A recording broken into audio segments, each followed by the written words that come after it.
Chère communauté Foremex, bonjour, je m'appelle Joseph et dans cette capsule, on découvre qu'est-ce qu'une hernie discale.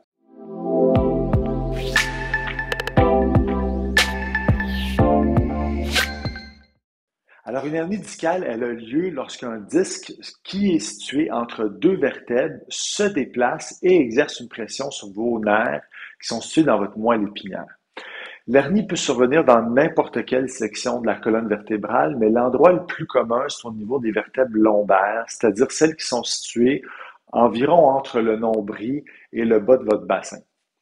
La raison de cet emplacement critique, c'est en fait parce que c'est là que se situe le centre de masse. C'est-à-dire que la moitié de votre poids corporel se situe en dessous de votre nombril, alors que l'autre moitié se situe au-dessus.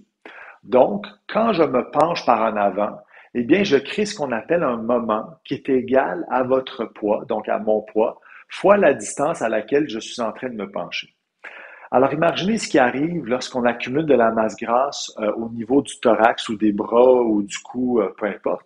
Eh bien, à chaque flexion par en avant, on est en train d'engendrer un important moment au niveau des vertèbres, ce qui va éventuellement ou qui peut éventuellement causer l'hernie. C'est pas juste un problème d'obésité, bien entendu, les hernies, c'est aussi un problème de mauvaise posture chronique. Par exemple, lorsque vous êtes assis toute la journée à votre bureau avec le dos voûté, eh bien, vous finissez par fragiliser cette région.